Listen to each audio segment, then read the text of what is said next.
ಆಹಾರ ಭದ್ರತಾ ಕಾಯ್ದೆಯಡಿ ಅಮೆರಿಕಾದಿಂದ ಜಾಸ್ತಿ ನಾವು ಆಹಾರ ಭದ್ರತೆಯನ್ನ ಹೊಂದಿದ್ದೇವೆ. ಸೊ ಬಂದಂತಹ ಸರ್ಕಾರಗಳು ಆ ವಿಚಾರದಲ್ಲಿ ಅದನ್ನ ಮಾಡಿದವೆ.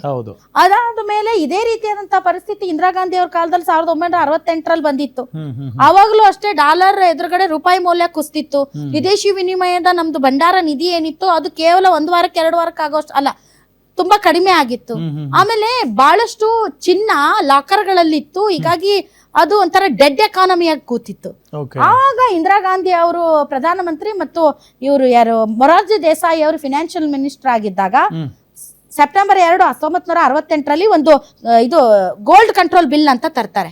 ಅದ್ರಲ್ಲಿ ಹೇಳ್ತಾರೆ, ನೀವು ಚಿನ್ನದ ಗಟ್ಟಿಗಳನ್ನ ನಾಣ್ಯಗಳನ್ನ ಇಟ್ಕೊಂಡು ಕುದುರಂಗಿಲ್ಲ, ಅದನ್ನ ನೀವು ಕರಗಿಸಿ ನೀವು ಜ್ಯುವೆಲರಿ ಮಾಡ್ಕೊಳ್ಳಿ, ಮತ್ತು ಅಕ್ಕಸಾಲಿಗರಿಗೆ ಲೈಸೆನ್ಸ್ ಅಂತ ಮಾಡಿ ಯಾರು ಈ ಜ್ಯುವೆಲರಿ ಮಾಡ್ತಾರೋ ಅದನ್ನ ಅವರು ಅದಕ್ಕೊಂದು ಅಧಿಕೃತವಾಗಿ ಘೋಷಣೆ ಮಾಡುವಂತಹ ಕ್ರಮಗಳನ್ನ ಕೈಗೊಳ್ತಾರೆ. ಸೊ ನೀವು ಚಿನ್ನ ಖರೀದಿಸಿ ಗಟ್ಟಿಯನ್ನ ಅಲಮಾರಿಯಲ್ಲಿ ಇಟ್ರೆ ಅದು ಡೆಡ್ ಎಕಾನಮಿ ಆಗುತ್ತೆ. ಅದರಿಂದ ಏನ್ ಪ್ರಯೋಜನ ಇಲ್ಲ. ಅದು ಮಾರ್ಕೆಟ್ ಅಲ್ಲಿ ಸರ್ಕ್ಯುಲೇಟ್ ಆದಾಗ ಮಾತ್ರ ಎಕಾನಮಿ ಬಿಲ್ಡ್ ಆಗಕ್ಕೆ ಸಾಧ್ಯ. ಸೊ ಅಂತ ಒಂದು ಕ್ರಮವನ್ನ ಇಂದಿರಾ ಗಾಂಧಿ ಅವ್ರ ಪೀರಿಯಡ್ ಅಲ್ಲಿ ತಗೊಳ್ತಾರೆ. ಅದಾದ್ಮೇಲೆ 1991 ನಿನ್ನೆ ತಾನೇ ನಾನು ನಿಮ್ಗೆ ಎಕ್ಸ್ಪ್ಲೈನ್ ಮಾಡ್ತಾ ಇದ್ದೆ. ಅವಾಗ್ಲೂ ಕೂಡ ಎಂತ ಪರಿಸ್ಥಿತಿಗೆ ಬಂದಿತ್ತಂದ್ರೆ ಅವಾಗ್ಲೂ ಜಾಗತೀಕರಣ, ಉದಾರೀಕರಣ, ಖಾಸಗೀಕರಣ ಅಂತ ಮನಮೋಹನ್ ಸಿಂಗ್ ಅವರು ತಂದು ಆರ್ಥಿಕವಾದಂತ ಒಂದು ಸ್ಟೆಬಿಲಿಟಿಯನ್ನ ಕೊಟ್ರು. ಅವಾಗ ಇದು ಗೋಲ್ಡ್ ಎಲ್ಲ ಕೂಡ ನಾವು ಅಡಬಿಡ್ಬೇಕಾದಂತಹ ಪರಿಸ್ಥಿತಿ ಬಂತು. ಸೊ ರೂಪಾಯಿ ಎದುರುಗಡೆ ಡಾಲರ್ ಎದುರುಗಡೆ ರೂಪಾಯಿ ಮೌಲ್ಯ ಕುಸಿದಿತ್ತು. ಕೇವಲ 1 ವಾರಕ್ಕೋ 2 ವಾರಕ್ಕೋ ಆಗುವಷ್ಟು ವಿದೇಶಿ ವಿನಿಮಯ ಹಣ ಇತ್ತು. ಸೊ ಅದರಿಂದ ಈ ಉದಾರೀಕರಣ, ಖಾಸಗೀಕರಣ, ಜಾಗತೀಕರಣದಂತ ಆರ್ಥಿಕ ನೀತಿಗಳನ್ನ ತರುವುದರ ಮೂಲಕ ಮತ್ತೆ ದೇಶದ ಆರ್ಥಿಕ ಪರಿಸ್ಥಿತಿಯನ್ನ ಸುಭದ್ರವಾಗಿಸಿದೆ. ಇವತ್ತು ಕೂಡ ಅಂತದ್ದೇ ಪರಿಸ್ಥಿತಿ ಬಂದಿದೆ. ಇದಕ್ಕೆ ಮೋದಿ ಅವರ ವಿದೇಶಿ ನೀತಿ, ಮೋದಿ ಅವರ ಆರ್ಥಿಕ ನೀತಿ ಕಾರಣನ, ಅಥವಾ ಇಡೀ ಪ್ರಪಂಚವನ್ನ ನಡಗಿಸ್ತಾ ಇರುವಂತ ಇಡೀ ಪ್ರಪಂಚದ ಆರ್ಥಿಕತೆಯನ್ನ ಬೀಳಿಸ್ತಾ ಇರುವಂತ ಯುದ್ಧ ಕಾರಣನ ಅನ್ನುವಂತಹ ಡಿಸ್ಕಷನ್ ಮಾಡೋದಕ್ಕಿಂತ ಬಹಳ ಸಲ ಈ ದೇಶದ ಪ್ರಜೆಗಳಾಗಿ ಈ ದೇಶ ನಮ್ಗೆ ಏನ್ ಕೊಟ್ಟಿದೆ ಅನ್ನೋದಕ್ಕಿಂತ ಈ ದೇಶಕ್ಕೆ ನಾವ್ ಏನ್ ಕೊಟ್ಟಿದ್ದೀವಿ ಅನ್ನೋದ್ರ ಬಗ್ಗೆ ಯೋಚನೆ ಮಾಡ್ಬೇಕಾದಂತ ಸಂದರ್ಭ ಇವತ್ತು ಬಂದಿದೆ. ಹೀಗಾಗಿ ಈಗ ಎಲ್ಲರೂ ಮಾತಾಡ್ತಾ ಇರೋದು ಏನು ಅಂತಂದ್ರೆ ಎಕಾನಮಿ ಪೇಟ್ರಿಯಾಟಿಸಮ್ ಅಂತ, ಅಂದ್ರೆ ಆರ್ಥಿಕವಾದಂತಹ ದೇಶಭಕ್ತಿಯನ್ನ ಮೆರೆಯಿರಿ. ದೇಶದಲ್ಲಿ ಗಡಿ ಕಾಯುವಂತಹ ಸೈನಿಕ ಮಾತ್ರ ದೇಶಭಕ್ತಿ ಮೆರೆಯೋದಲ್ಲ, ದೇಶದ ಒಳಗಡೆ ಇರುವಂತಹ ನಾವು ಇಂತಹ ಸಂದಿಗ್ಧ ಪರಿಸ್ಥಿತಿಯಲ್ಲಿ ಆರ್ಥಿಕ ಶಿಸ್ತನ್ನ ಕಾಯ್ದುಕೊಳ್ಳುವುದರ ಮೂಲಕ ಈ ದೇಶದ ಆರ್ಥಿಕತೆಯನ್ನ ಕಾಪಾಡೋಣ ಅಂತ ಈಗ ಪ್ರಧಾನಿ ಮೋದಿ ಅವರು ಕರೆ ಕೊಟ್ಟಿದ್ದಾರೆ. ಕೆಲವೊಂದು ಉಳಿತಾಯಗಳ ಬಗ್ಗೆ ಮಾತಾಡ್ತಾ ಇದ್ದಾರೆ. ಅದನ್ನ ಪಾಲಿಸೋದ್ರಲ್ಲಿ ತಪ್ಪೇನಿದೆ? ನಮ್ ಜೇಬಲ್ಲಿರೋ ರೊಕ್ಕನೂ ಉಳಿತೈತಲ್ಲ, ದೇಶದ ರೊಕ್ಕನೂ ಉಳಿತೈತಲ್ಲ, ನಮ್ ಜೇಬಿನ ರೊಕ್ಕನೂ ಉಳಿತೈತಲ್ಲ. ಅಂದ್ರೆ ರೂಪಾಯಿಯನ್ನ ಡಾಲರ್ಗೆ ಕನ್ವರ್ಟ್ ಮಾಡೋದನ್ನ ಕಡಿಮೆ ಮಾಡೋಣ. ನಾವು ಬಹಳಷ್ಟು ಡಾಲರ್ ಮೂಲಕ ಕೆಲವು ವಸ್ತುಗಳನ್ನ ಆಮದು ಏನು ಮಾಡ್ಕೊಳ್ತೀವಿ ಅದನ್ನ ಕಡಿಮೆ ಮಾಡೋಣ. ನಮ್ಮಲ್ಲಿರುವಂತಹ ಏನು ವಿದೇಶಿ ವಿನಿಮಯ ಹಣ ಇದೆ ಅದನ್ನ ಜಾಸ್ತಿ ಖರ್ಚು ಮಾಡೋದು ಬೇಡ, ಅದನ್ನ ಇಟ್ಕೊಳ್ಳೋಣ. 11 ತಿಂಗಳಿಗಾಗೋಷ್ಟು ಈಗಿದೆ.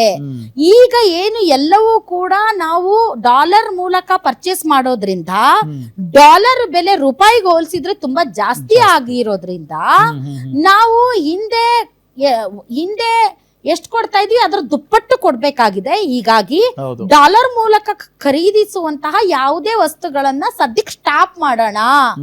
ಕರಿಗೆ ಹೋಗ್ತಾ ಇರುವಂತ ವಿದೇಶಿ ವಿನಿಮಯ ನಿಧಿಯನ್ನ ನಾವು ಸ್ಟೇಬಲ್ ಮಾಡೋಣ ಅಂತ ಕೆಲವೊಂದು ಹೇಳಿದ್ದಾರೆ.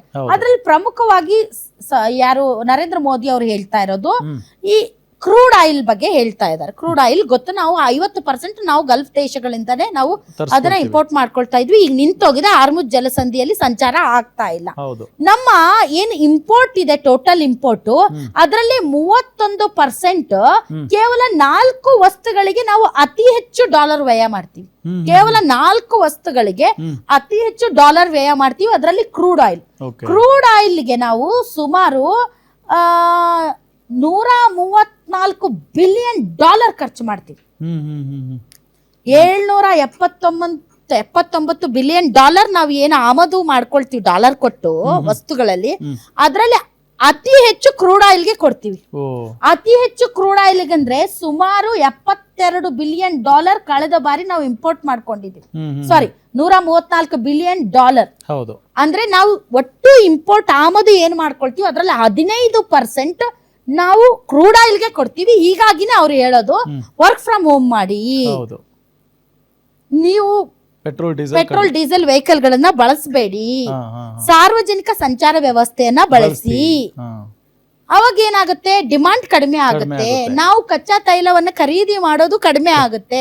ಒಂದೊಂದು ಡಾಲರ್ ಇಂಪಾರ್ಟೆಂಟ್, ಹೀಗಾಗಿ ನಮ್ಮಲ್ಲಿ ಡಾಲರ್ ಉಳಿಯುತ್ತೆ. ಯಾಕಂದ್ರೆ ಡಾಲರ್ ರೂಪದಲ್ಲೇ ನಾವು ವ್ಯವಹಾರ ಮಾಡೋದ್ರಿಂದ ನಮ್ಮ ಹತ್ರ ಏನ್ ಇದೆಯಲ್ಲ ನಿಧಿ ಅದು ಉಳಿಯುತ್ತೆ. ಅದಕ್ಕೆ ವರ್ಕ್ ಫ್ರಮ್ ಹೋಮ್ ಮಾಡಿ. ಇನ್ನು ಎರಡನೇ ವಸ್ತು ಜಾಸ್ತಿ ಏನು ಇಂಪೋರ್ಟ್ ಮಾಡ್ಕೊಳ್ಳೋದು ಅಥವಾ ಜಾಸ್ತಿ ನಾವು ಡಾಲರ್ ವಹಿಸೋದಂದ್ರೆ ಗೋಲ್ಡ್ಗೆ, ಬಂಗಾರಕ್ಕೆ. ಬಂಗಾರ ನಮ್ಮಲ್ಲಿ ಇಲ್ಲ, ನಾವು ಸೌತ್ ಆಫ್ರಿಕಾದಿಂದನೋ UAE ದುಬೈಯಿಂದನೋ ತರಿಸಬೇಕು. ಸೊ ಗೋಲ್ಡ್ ಅನ್ನ ನಾವು ಡೆಫಿನೆಟ್ಲಿ ಯೂಶಲಿ ಗೋಲ್ಡ್ ನ ಡಾಲರ್ ಡಾಮಿನೇಟ್ ಮಾಡೋದ್ರಿಂದ ನಾವು ಡಾಲರೇ ಕೊಡ್ಬೇಕು. ಸೊ ಸುಮಾರು 72 ಬಿಲಿಯನ್ ಡಾಲರ್ ಕಳೆದ ಬಾರಿ ನಾವು ಇಂಪೋರ್ಟ್ ಮಾಡ್ಕೊಂಡಿದ್ವಿ. ವರ್ಷದಿಂದ ವರ್ಷಕ್ಕೆ ಗೋಲ್ಡ್ ಇಂಪೋರ್ಟ್ ನಾವು ಜಾಸ್ತಿನೇ ಮಾಡ್ಕೋತಾ ಇದೀವಿ. ಹಾಗೆ ನೋಡಿದ್ರೆ ಗೋಲ್ಡ್ ಬೇಡಿಕೆ ಅಂತೂ ಕಡಿಮೆ ಆಗಿಲ್ಲ. ನೋಡಿ, 2023ರಲ್ಲಿ 35 ಬಿಲಿಯನ್ ಡಾಲರ್, 2024ಕ್ಕೆ 45 ಬಿಲಿಯನ್ ಡಾಲರ್. ಈಗ ಜಸ್ಟ್ ಮೇ ಇದೀವಿ, ಆಲ್ರೆಡಿ ನಾವು 72 ಬಿಲಿಯನ್ ಡಾಲರ್ ಗೋಲ್ಡ್ ತರಿಸಿದೀವಿ. ಸೊ ಗೋಲ್ಡ್ ತರಿಸಿದಾಗ ನಾವೇನ್ ಮಾಡ್ತೀವಿ ಅಂತಂದ್ರೆ, ಡಾಲರ್ ಮೂಲಕ ತರಿಸೋದ್ರಿಂದ ನಮ್ದೇನು ವಿದೇಶಿ ವಿನಿಮಯ ಅಂದ್ರೆ ರೂಪಾಯಿಯನ್ನ ನಾವು ಡಾಲರ್ಗೆ ಕನ್ವರ್ಟ್ ಮಾಡಿ ಕೊಡ್ತೀವಲ್ಲ, ಆ ಹಣ ಖರ್ಚಾಗ್ತಾನೆ ಹೋಗುತ್ತೆ. ಸೊ ಹಾಗಾಗಿ ಬೇಡ, ಅನಾವಶ್ಯಕ. ಗೋಲ್ಡ್ ಏನ್ ತಿಂತೀವೇನು? ತಿಂತೀವಿ, ಅನಾವಶ್ಯಕ. ಅದು ಬೇಡ, ಬಿಟ್ಟು ಬಿಡಿ. ಎದಕ್ ಬೇಕು? ಇರೋದಿಟ್ಟು ಒಂದು ವರ್ಷದಲ್ಲಿ ಏನೂ ಆಗೋದಿಲ್ಲ. ಸೊ ಎಲ್ಲಾರ್ಗು ಅನ್ವಯಿಸೋದೇ ನಮ್ಗೆ ಅನ್ಸುತ್ತೆ. ಸೊ ಗೋಲ್ಡ್ ಬಿಡಿ. ನೆಕ್ಸ್ಟ್ ಆಯಿಲ್, ಅಡಿಗೆ ಎಣ್ಣೆ. ಬಹಳ ಜನಕ್ಕೆ ಗೊತ್ತಿಲ್ಲ. ನಾವ್ ಅನ್ಕೊಂಡಿದ್ವಿ ನಮ್ಮ ಉತ್ತರ ಕರ್ನಾಟಕದಲ್ಲಿ ಸೂರ್ಯಕಾಂತಿ ಬೆಳೆ ನೋಡ್ಬಿಟ್ಟು ಇಲ್ಲಿಂದಾನೇ ಬರದ ಎಣ್ಣೆ ಅಂತ ಅನ್ಕೊಂಡಿದ್ವಿ. ಬರುತ್ತೆ, ನಮ್ಮ ದೇಶೀಯ ಮಾರುಕಟ್ಟೆಯಲ್ಲೂ ಇದೆ. ಮತ್ತೆ ಅತಿ ಹೆಚ್ಚು ನಾವು ಹೊರಗಡೆಯಿಂದಾನೇ ತರಿಸೋದು ಅಡಿಗೆ ಆಯಿಲ್, ಪಾಮ್ ಆಯಿಲ್ ಮತ್ತೆ ಸನ್ಫ್ಲವರ್ ಆಯಿಲ್. ಇದೆಲ್ಲ ನಾವು ಹೊರಗಡೆಯಿಂದಾನೇ ತರಿಸೋದು ಡಾಲರ್ ಕೊಟ್ಟು. ಅದಕ್ಕೆ ಹೆಚ್ಚು ಅಂತಂದ್ರೆ ನಾವು ಸುಮಾರು 20 ಬಿಲಿಯನ್ ಡಾಲರ್ ಖರ್ಚು ಮಾಡ್ತೀವಿ. 20 ಬಿಲಿಯನ್ ಡಾಲರ್. ಸೊ ಅಡಿಗೆ ಎಣ್ಣೆ ಕಡಿಮೆ ಮಾಡಿದ್ರೆ ನಾವು ಅಲ್ಲಿ ಕೊಡೋದ್ ತಪ್ಪುತ್ತಲ್ಲ, ತರ್ಸೋದ್ ತಪ್ಪುತ್ತಲ್ಲ, ಹಣ ಉಳಿಯುತ್ತಲ್ಲ. ಹಂಗಾಗಿ ಅಡಿಗೆ ಆಯಿಲ್ ಕಡಿಮೆ ಮಾಡ್ರಿ,